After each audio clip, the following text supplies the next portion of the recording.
Now, Macy's, I've asked you a bunch of questions in the past about this, so I have a new batch, which will hopefully be satisfactory. Like, for instance, Macy's. The Macy's that we knew back in the day and the Macy's now are quite different, of course. Do you find that it's harder to get an audience to relate to your film if they have no backstory, meaning if they don't know about Macy's or the whole balloon campaign, etc.? Is it harder to grab them in? Well, it's it's weird. I thought our film, in fact, on Film Freeway, I did a lot of New York and New York adjacent festivals because I figured they're going to get it. Sure. Really didn't do well. Really? But that's a shock. We got into Palermo, Eurovision Palermo, and won. I mean, we're getting places that are far away from the Macy's Thanksgiving Day Parade. We were accepted and we screened and we won some awards. So I really don't I don't get it sometimes of why you don't get in certain festivals, but you know that's just the way it is. I really thought people would where I thought people would get it didn't get it. See, that's wild to me. That just, that's amazing. Actually, it's a good Michael question. Michael Duncan was just talking about how the screenings that he did in New York City, I was asking about the Macy's and how he's saying they weren't getting it. Any take on that? That's odd, isn't it? Well, how many people on the street nowadays have heard of World War II below Macy's?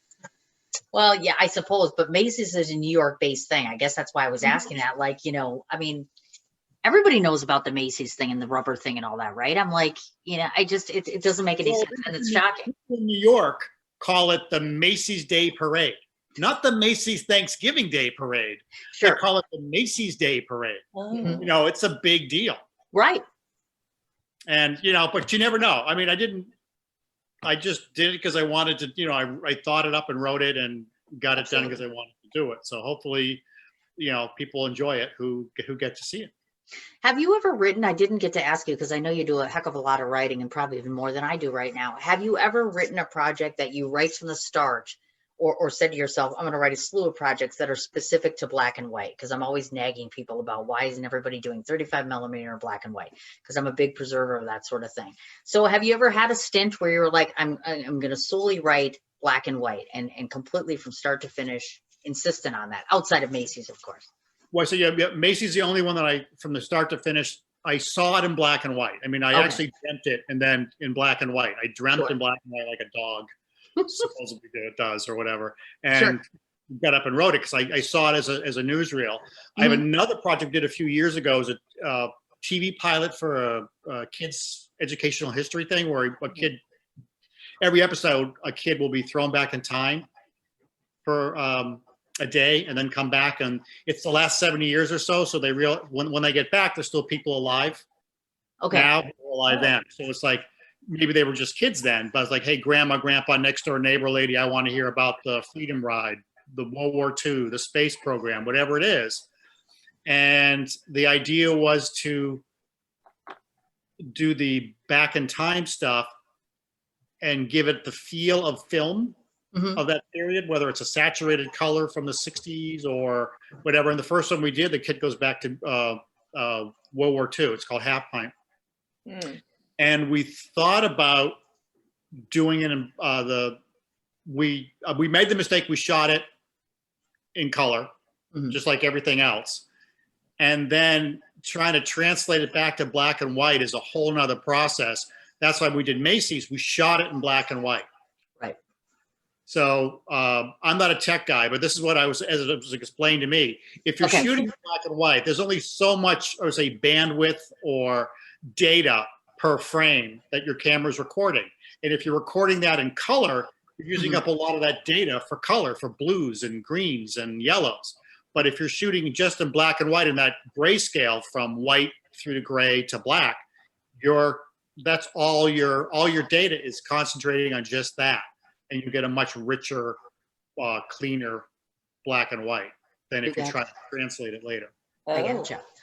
I was thinking about this the other day, and forgive me because I don't think I had asked you this, but it occurred to me, I'm like, have you ever had, for any year where they had the Macy's parade, where it actually was up and running during a time when the parade was going on? Because I'm like, that would fit perfectly, wouldn't it, your film?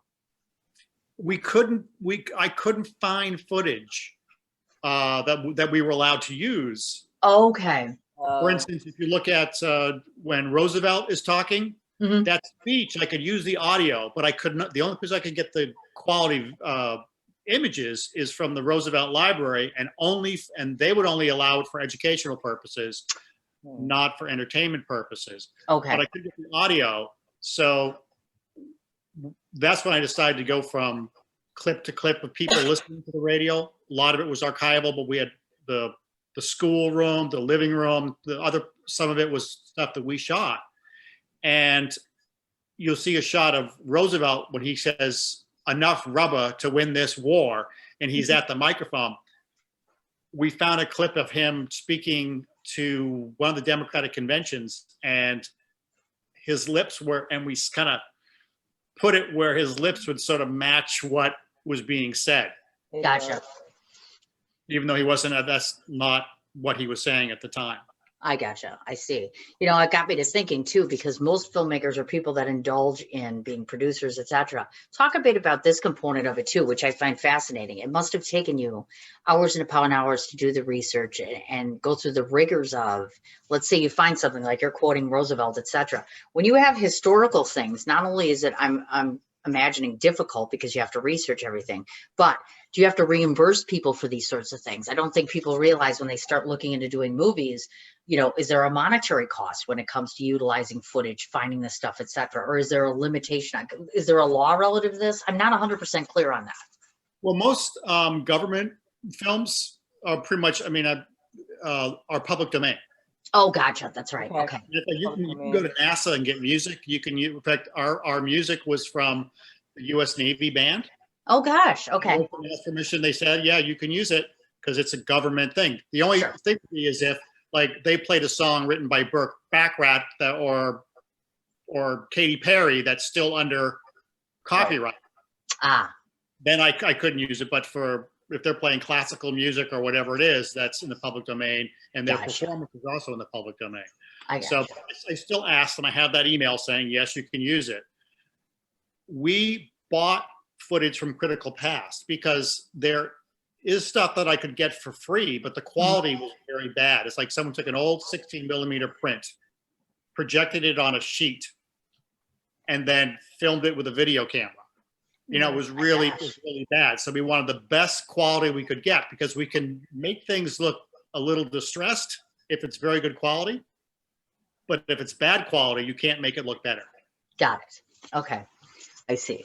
So well, Critical Past is where we got a lot of footage, and that, especially of the aircraft carrier and all that. We wanted, and some of that parade was actually in Morocco at the very end, where the French and the British and the Americans are marching. That's actually from the parade after the invasion. Gotcha. After they're liberated.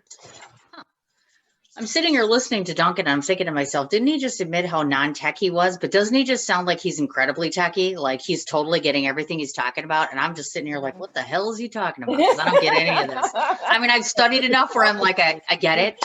I can talk about it. I can't do it. Oh, tell me about it. Hello to the festival. Technical, non-tech. I can talk about it. That's about it. But no, it's fascinating to me because putting together something like that looks so mammoth to me, because I realize that, you know, it's a shorty film. You know, his film is not going on and on and on, but it looks like just the tech specs involved along with the technicalities, you know, of just putting it together as far as that goes. So let me ask you, because you've been on all facets of doing a film, are you always going to keep returning to the writer in you and saying, you know what, this is always going to be primary and actor secondary? Or do you feel like, well, I guess now you really couldn't make a shift, right? Because being an actor is kind of a pain right now. Yeah, I mean, you have to, I say about it being an actor, you have to ask for permission to act. I mean, I can act by myself in my living room, but I mean, if I want to be in a film and perform, I have to audition, I have to ask for permission to act.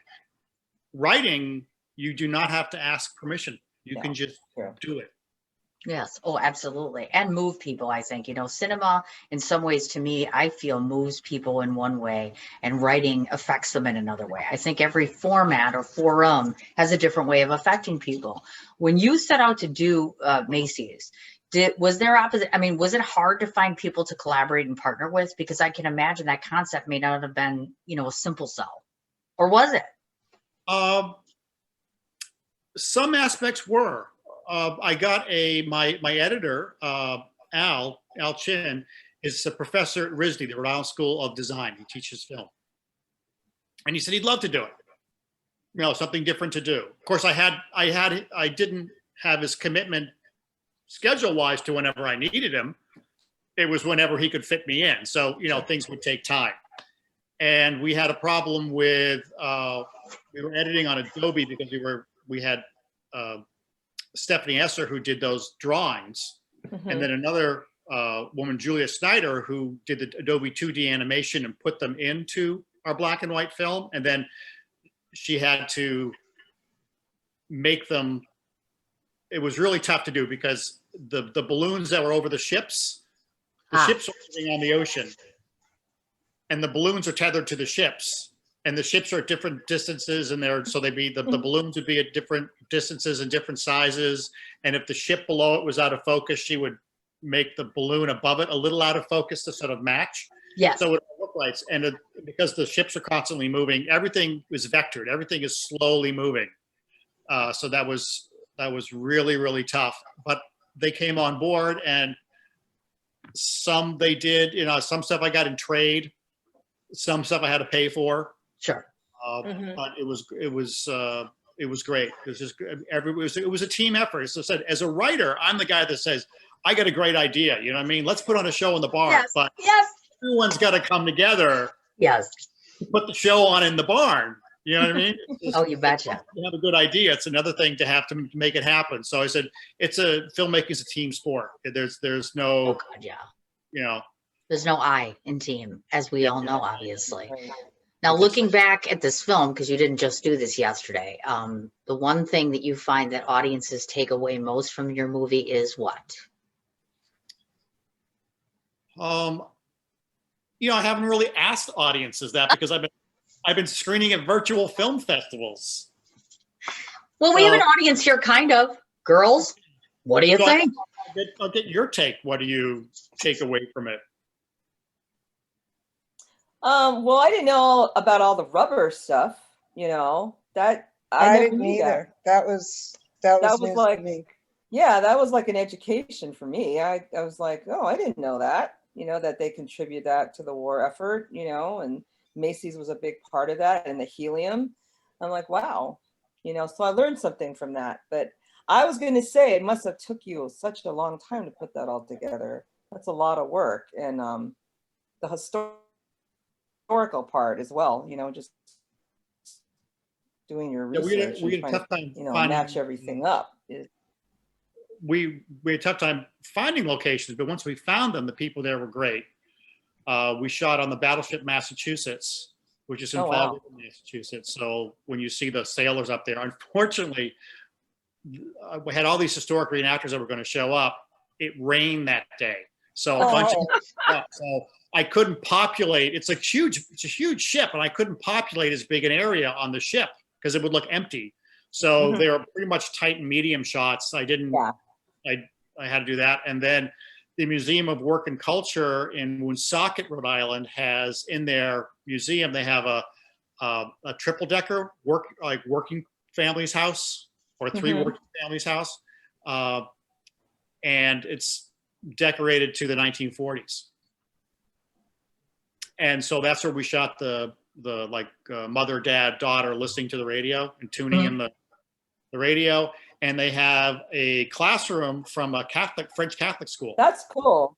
And so that's where you see the teacher, going, "Hey, class, listen up," and they're listening to the president on the radio, and then they have the poster about saving rubber and in fact, Woonsocket, the factories in Woonsocket, they had rubber factories, and they actually made barrage balloons there, but they also made what was called the Ghost Army. And they were inflatable tanks and trucks that they had these groups that would come and just fill fields full of tanks and trucks. And they had loudspeakers that would have all the sounds of tanks moving and all that stuff, so that the spies in England and any German plane that might be, fly overhead and see it would report back to their headquarters that there's a big armored division here. And then after D-Day, they actually were doing it all over France. Oh my Wow. gosh. Divisions around. It's like, And it didn't exist, but they were all inflatable. But any plane flying overhead or anybody looking through the trees at a distance would see tanks and trucks. My gosh.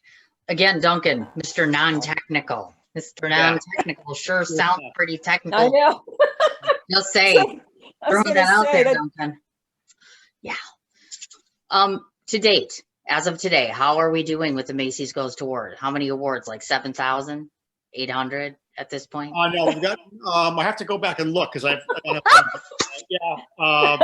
Top on the list is the George Bailey Award, but we got Palermo.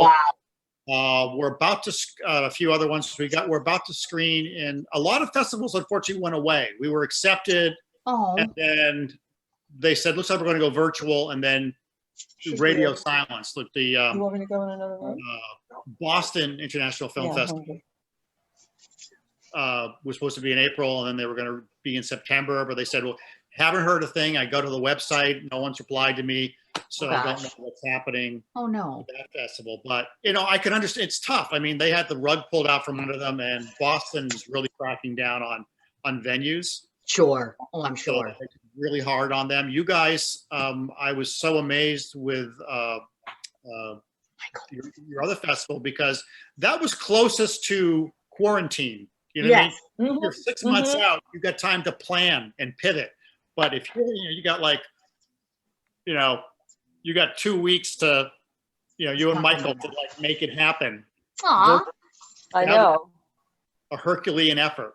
We tried, we really tried it. It just blew me away. I was like, honey, what are we going to do? Blah, blah, blah, and all that good stuff. So I came to New York and it was really bad. And that was all during that whole time. And I was like, oh, and even this, like I said, I'm doing as best as I can with what I have, but it's just, you always wonder, are you giving enough? Are you doing enough? Are you presenting enough? It's not what you want it to be. I miss the live venue very much, and especially it's even harder when Michael has a film in the festival. I want nothing more than to put him on a big screen. I mean, who wouldn't want to? This isn't, to me, this just isn't grand enough for him. It's not grand enough for all of you, so you kind of have to make do. But it does sadden me to see my festival founders going out of business. It saddens me to see actors not working, writers not working. We pulled together a great event, and we've talked about, not doing Bedford Falls. And then I keep convincing him and saying, people like black and white movies, so let's keep doing it. And then Duncan comes along and compliments us so nicely. Thank you. There's a lot of work that goes into it, a lot of physical struggle sometimes, like, and a little squabbling, but at the end of the day, it works out well, and I can tell you, ladies, from fact, both of us know this, Duncan has been lovely to work with. The film has done amazingly well. He's being very modest. His project has done incredibly well, and we're very blessed to have had it not only there, but here again, actually. Duncan, are you going to the award ceremony? I'm planning on it. My mom turns 93 today, so oh gosh, I'm gonna Skype her for dinner. So I've sort of told her to push her, oh God, I'm sorry. Oh my God, I feel terrible. Oh my goodness. Okay, so no, it's okay. This is what I want to say to you, Duncan. Like 100 on her side of the family. So I hope I got those genes. I want to say that, number one, thank you again for allowing us to do this. We still watch it when we don't have to. We have put in Macy's Goes to War and watched it. That's a testament of a good movie, obviously. I watched Maria's other movie. I've even watched the funeral movie and Sylvia, just because sometimes we're just so damn frustrated or irritated that I need something to laugh at. And I won't lie to you, some of my favorite filmmakers are in this room. Not every filmmaker is an easy person, but you guys make my job tremendously easy, which I can't thank you. I literally cannot thank you enough for. Duncan, for the people that have watched your film, because I did put it in there, they liked it more than I thought they were going to. I was a little concerned about them getting it, like we talked about, but they got it, and they got it well, and they like the black and white reference. So I'm super excited to see what happens on Saturday, because the nominations, as you all folks know, will go out tomorrow night, of course.